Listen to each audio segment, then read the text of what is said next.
Hi, how's it going? This is Resident of Collinwood for YouTube, back with another Dark Shadows video for you guys and gals.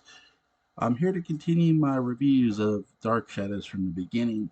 This is episode 4. Now, again, I want to reiterate with these first 4 episodes that they all happen on the same night. And we're going to get that confirmation within this episode. Um, Victoria is reading a book. Again, this is narrated by Alexander. The narration is done by Alexander Mulkey Isles. Um, Written by Art Wallace, directed by Lila Swift. And Victoria is reading a book. It's storming outside. Her window comes unlatched. She gets up and pulls it shut. As she goes back to read the book, a door slams, and Roger.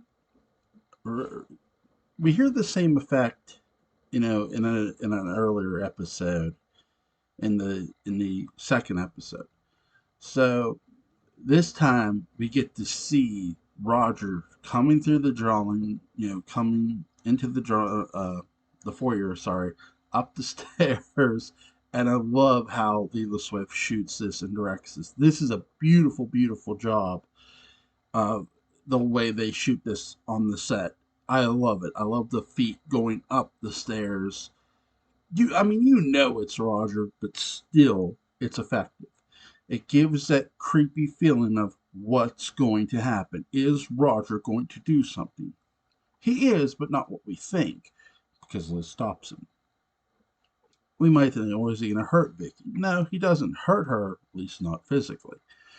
Um, battle of battle of emotions and wits here in this episode. He gets to Victoria's door and he's about to enter. And hey, Joan Bennett in this episode, you hear her voice. I love how they do this. She's coming. I take it her room is either across from Vicky's or close enough to Vicky's she saw Roger passing. Um, so we hear Elizabeth's voice. Roger tells her. She says, "Get away from that door." He says, "Go back to bed." To her. And as I've said in the previous episode, we know who's the boss of the house. It's not Roger, it's Liz. Look, I read Shadows on the Wall recently. I won't reveal who sent it to me because I don't want to get anyone in any trouble. But just shout out, you know who you are. To my friend, thank you. Um, I'll get into, because things change. Things do change in DS. I'm not going to sit here and deny that. But to me, and I want to stress this, even though I know they change, I can sort of see why they changed too, prior to when they actually did. I'm sure it was the ratings, but the poor ratings, as I say. But I think there are other reasons you can see why things are changing. I'll get into that after I review this episode. I think you guys will hopefully enjoy my take on things. Um, So they get. She wants Elizabeth wants Roger to go downstairs into the drawing room. They do. Um, you see a shot of Victoria Winter, sort of like panicked and scared, like what was that going to be about? Like she didn't know. Like not fully. You could say she might have suspected it might be about Burke Devlin, but um, so down in the drawing room, there's a very, very interesting discussion between Roger and Liz. Elizabeth is scolding Roger, telling him, "You don't just try to enter you know, a woman, our governess door. It's David's governess, And he's like, "All right, what's next? A lesson on morals?" And she goes, "No, not a lesson on morals." I just love the chemistry between Lewis Edmonds and Joan Bennett. They do not miss a beat ever in these episodes, and if you honestly did not know anybody, it's where they were related. They're that good in these beginning episodes, and they don't get enough credit for it. Um, I'll also get into some Joan Bennett stuff, as which most of you guys know already, or probably all of you. So they're having this, great epic argument about, you don't just enter a person's room, you knock on the door and talk to her. Because Roger says to Liz, "I just wanted to talk to her." Then Liz says, "Knock on her door, not just try to enter her room." Um, because what Liz is basically saying here is BS. You didn't just want to talk to her. She's calling him out in a sense. Like Liz is not stupid. Um, and so Rod, she tells Elizabeth tells Archer, I want you to give her the same respect, as she's talking. He goes, as Burke Devlin, and she's like, what's he got to do with this? Oh, didn't you know that Burke Devlin was on the same train tonight that my son's little governess arrived on? So here's your confirmation. Roger confirms, hey, this is still the same night. And I love this. This is a great.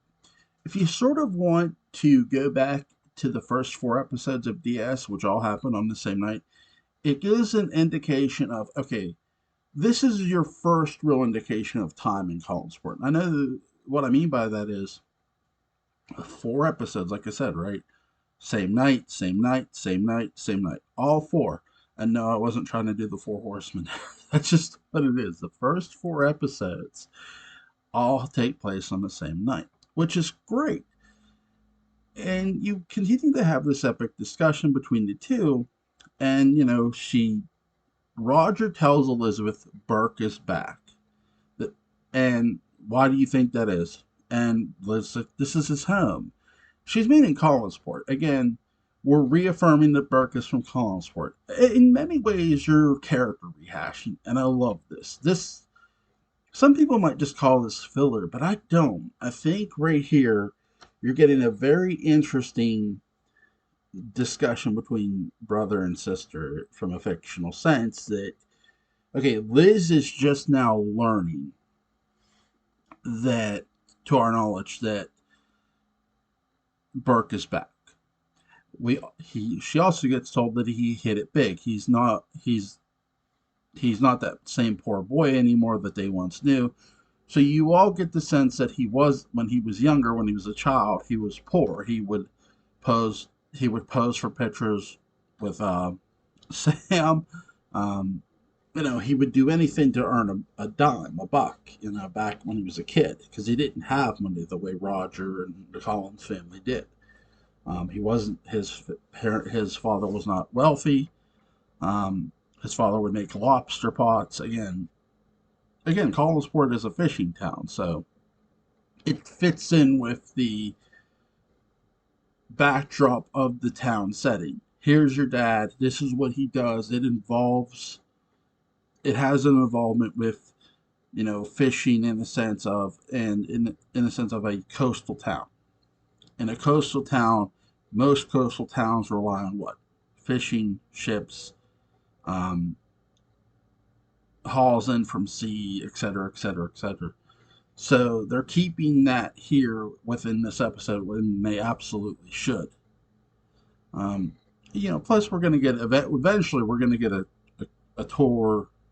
Eventually, we're going to get inside Roger Collins' office that's in the cannery, in the Collinsport cannery. So, not this episode, though. I want to be clear. And so Roger tells Elizabeth, "Hey, Burke's back. He's rich. He has money." And Liz tells him, "Don't don't hide from it. Face it. You know, like Jeremiah, like Isaac. You're a Collins. Stand and face it. Don't run from it. If there's a problem." She goes, "I am a Collins, but I'm not Isaac. and I'm not sure I love this sort of rebuttal from Roger here. Yes, you're related to these people on the wall. All right, you're related to these people who have the last name Collins, but that doesn't make you them. And I love that because I relate to that a lot.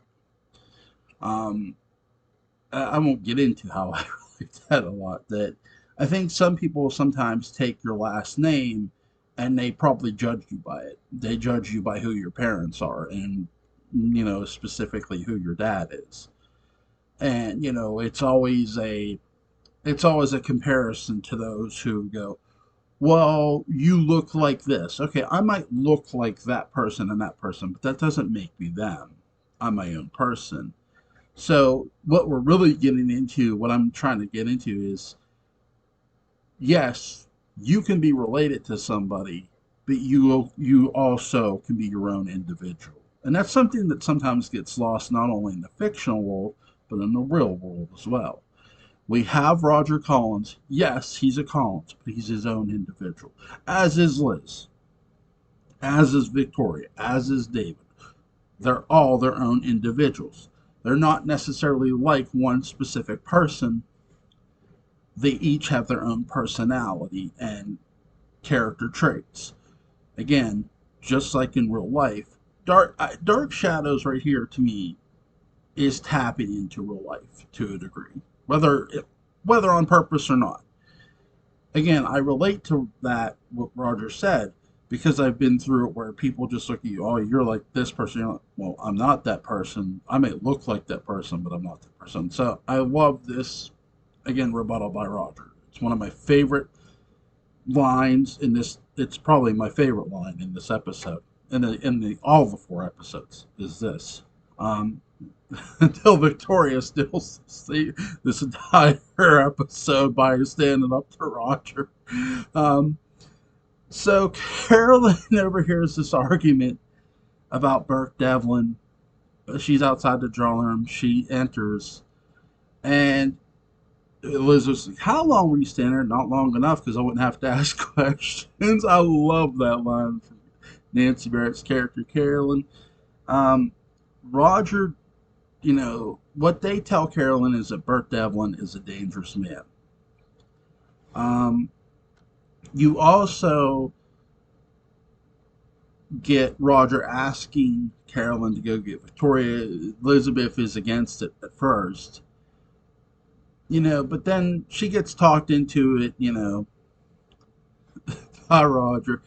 Again, Elizabeth's in charge. She has a lot of power to say what can go on in Collinwood. Her word in every sense and her action is law. She's not, yes, she might be a prisoner of Collinwood. By prisoner, again, she hasn't left the grounds. Yeah, she leaves the house, but she never goes off the estate. She might be a prisoner of her own, surroundings, her own home, in a sense, but she is also its warden in every way. That's something Roger says to her when they first. You're not my warden. Not to you. Not to you, Roger. But Elizabeth is all our warden when we're in Collinwood. Um, and she does that a lot too. I mean, she knows she's in charge. She's very aware of her power, um, and you love her for it. So Carolyn does eventually go up to Vicky's room, and she talks to Vicky for a bit. Vicky doesn't just go downstairs. Vicky is telling Victor, or sorry, Carolyn is telling Vicky how nice her uncle is. Victoria is clearly remembering her brief interaction with Raj on top of Widow's Hill. And you can tell that with Alexander's facial reaction. Like, yeah, he might be nice, but he's a bit much. You can tell she's thinking, I'm not just sure about that nice part. She knows how upset he was by the name Burke Devlin. Victoria often gets mislabeled as stupid. You can tell she's not right here. That the writers are putting the effort into the character again, when a character, you gotta understand, more often than not, when a character gets pulled back, when they pull back on certain characters, and not that they're doing that here, it's not necessarily the actor or actress's fault that happens. That tends to be the writing.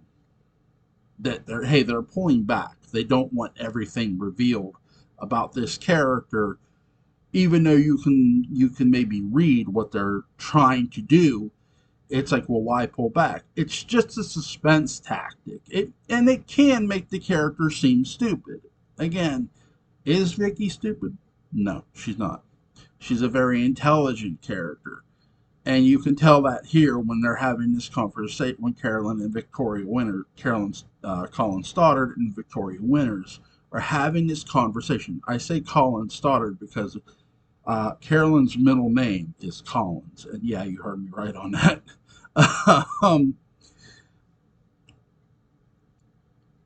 so Victoria eventually goes downstairs, and Roger wants to speak to Victoria alone.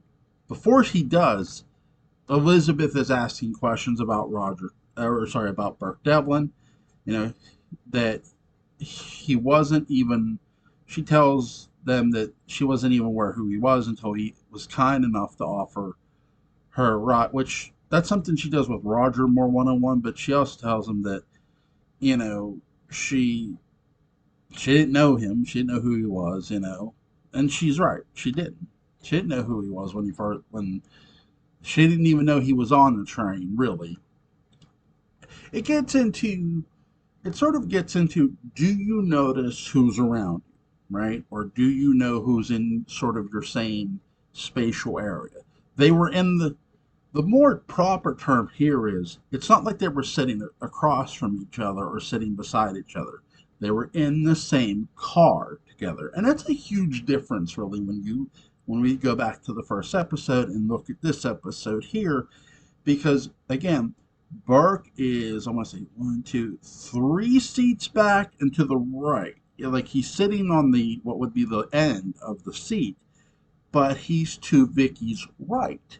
So he's behind her, and it's again, she's so focused on where she's going and why she's going there, again, because her reasons aren't just David, that she doesn't really notice who's behind her. And the woman, by the way, talking to her is also distracting her too.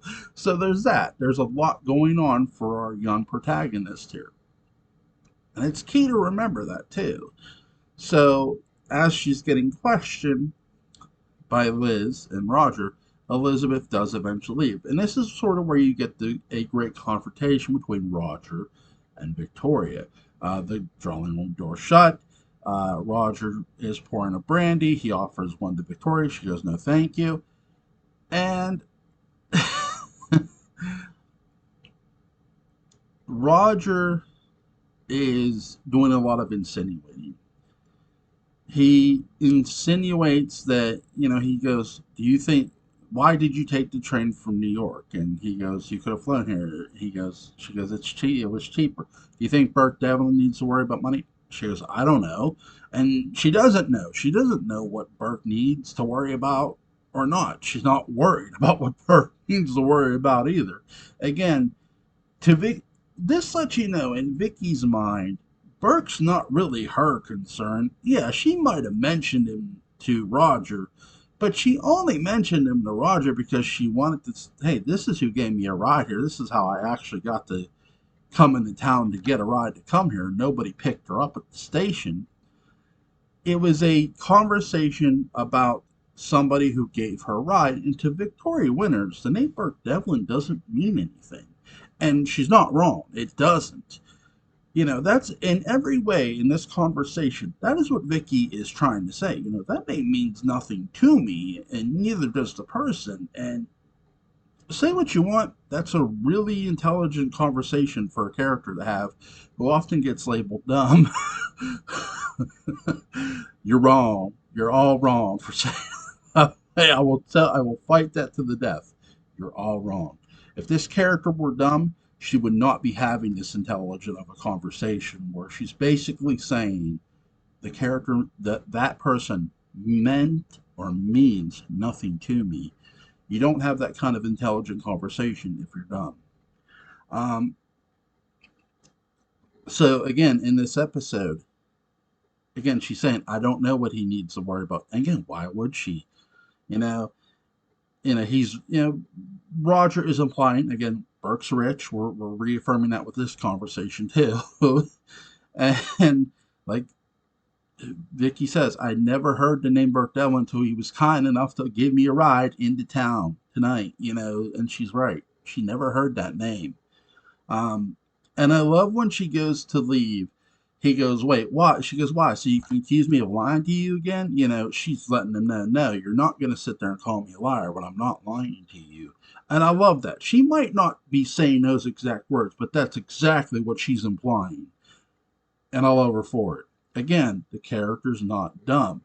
You don't have to say the exact verbiage to another fictional character or to a person for them to get the point across. You need to say what you need to say so let them know, hey, you're way off base here. And that's what basically Vicky is saying to Roger. You accusing me of knowing Burke Devlin before I ever got here is wrong. And you accusing me of being in cahoots with him, what Roger is basically implying, is wrong too. It's a great interaction between both characters. And by the way, this episode isn't over yet. So there's that. Vicky goes off to her room. And when she hears sobbing. I believe this is Joan Bennett, and if it is, it's a great job. You can tell the sobbing is really well done. I love how it echoes throughout the house. It's really well done. Great job. And this causes Vicky to get up out of her bed, come out of her room, come down the steps, and I love how they do this shot coming down the steps, and she goes to the drawing room and looks, nothing, comes out, turns, and she's startled. And we see this small form, almost ghostly like, coming down the steps. At first, that's what when I first watched this episode all those years ago, I thought this was a ghost. David is so pale white in black and white and creepy as hell. He'd give Michael Myers a run for his money. And, Vicky says, trying to scare her friend David. And she goes, what's wrong, David? Cat got your ton? She's sort of teasing him a bit. And David just utters, I hate you. This is Vicky's first interaction with the boy she is supposed to tutor and befriend. And what an interaction it is. I said I'd get to Shadows on the Wall, and I will now. I think where you can sort of tell this series is going to change is that there's an episode where Burke finally comes to Collinwood. I think once they go to make the initial decision to remove the bleeder valve, and it's David who does it, right? I think there had to be a lot. Again, I'm just giving my opinion, and I want to stress that do not take what I'm about to say as fact. I'm just giving my honest opinion. Once they make that decision to, have Burke come up to Collinwood, because who visits Burke? Carolyn. And again, none of that's in these 4 episodes, but it's in later episodes, and I'll get into when that happens. I'll reiterate what I'm talking about when I talk about that episode. That think about what's going to happen after the bleeder valve. Think about the realization of a character when Constable Carter calls Bill Malloy into his office and Constable Carter is telling him that David did this. How does one character now try not to save the other character's soul? And, Bill Malloy is a really intelligent character. He's one of the most early intelligent characters, in the beginning episodes. Again, there are a lot of intelligent characters on the show, and they're very smart. And often enough times when you're too smart in the beginning episodes, if you tried to find out too much information, as my buddy Mark Gilman has pointed out, shout out to him, Merry Christmas to everybody, you were killed off. Now, Bill Malloy is certainly going to be the first casualty of that, but before all that happens, what decision does Bill Malloy make? He makes the decision to go to Burke and offer Roger up on a silver platter. Now, initially, in Art Wallace's whatever, Shadows on the Wall, Bill Malloy isn't killed. So Roger just goes nuts with paranoia that everybody's going to stab him in the back, including Victoria Winters, and he tries to, push her off Widow's Hill, and he falls over and dies. He loses his balance, falls, and dies. And that's what really, I think, when they made the realization of Bill Malloy trying to save David's soul, I think that was a lot more compelling. That a man who's been around the family, who doesn't really care for Roger and the way he treats people, because again, Bill Malloy is no fool. He's not a girl. He's not a woman who's going to be whatever by your charm, the way Carolyn. Again, there's a great example too by character traits. I've talked about how Carolyn wants to find somebody as charming as her Uncle Roger, and for sure, Louis Edmonds' character Roger Collins is charming as hell, and he's often is very funny. And I think there's that side too where that sort of factored into it too. Roger, though you might want to make him a heel or keep him as your heel if they would have, the character comes off at times just too at times funny enough where, well, can you really kill this character off? He's he's almost too charming to do so. And again, I'm not blaming anybody for that specifically. I'm not even really blaming anybody at all. I just think there was a decision made somewhere well before they made the decision they made that okay, we can't kill Roger here. There's we can have a lot more fun with this character than maybe what we intended to. Um, I know Art Wallace had what left by a certain episode, I think, but he wrote the first 100 and so episodes of Dark Shadows. What's it 200? I know it's the first 100. Um, I love the fact that first of all, Art Wallace did a great job. We know things are going to change, sure, and I'm not denying that. But Art Wallace did a hell of a job writing these characters. He did a beautiful job, and especially with Dan producing. And you know, Leela Swift as a director does not get enough credit as a staple of the way she shot things and the way she was able to direct these episodes. You can really tell there's a lot of effort being put into Dark Shadows, even in the beginning episodes. You can say Shadows on the Wall you want, and I'm not going to argue it with you. Do I disagree still to a degree? A bit, because I do think the decision to not kill off Roger was made well before episode 50, in my view. Well before. Again, I can't prove that. I have nothing to stand on to prove that. I'm just giving my opinion. And you're welcome to disagree with it. You can disagree all you'd like. You're more than welcome to.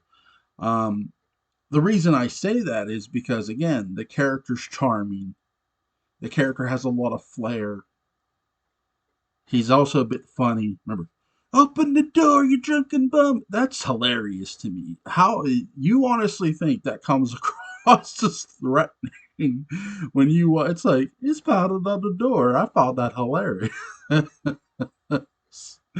Again, everyone's sense of humor is different too. I want to mention Joan Bennett before I go. Joan Bennett was a movie star in the 30s and 40s, and my God, she was absolutely stunning. She went away from movies, and her career wasn't what it was. It sputtered, and she gets the opportunity to do a gothic soap opera, and she's still a bankable enough name to draw audiences into a television show. Her name and presence are the anchor of the show because her name's big enough to draw an audience in still. Wow, this television star is going to be in this show? Oh, I'll watch it. Yes, Dark Shadows did resurrect Joan Bennett's career, but Joan Bennett was the anchor to Dark Shadows. And that's something that should never be forgotten. Remember, she came down and saw Alexandra trying out for the role, and she thought it was one of her daughters. I just love Joan Bennett in these earlier episodes. She's amazing. Her performance and the cast does not get enough credit. I know the writers don't always get enough credit. And Art Wallace Stanshore deserves his stars and deserves credit for writing these episodes. So, again, I hope you guys enjoyed these reviews. Sorry for the delay on this one. I hope you guys have a wonderful, wonderful day. Bye bye.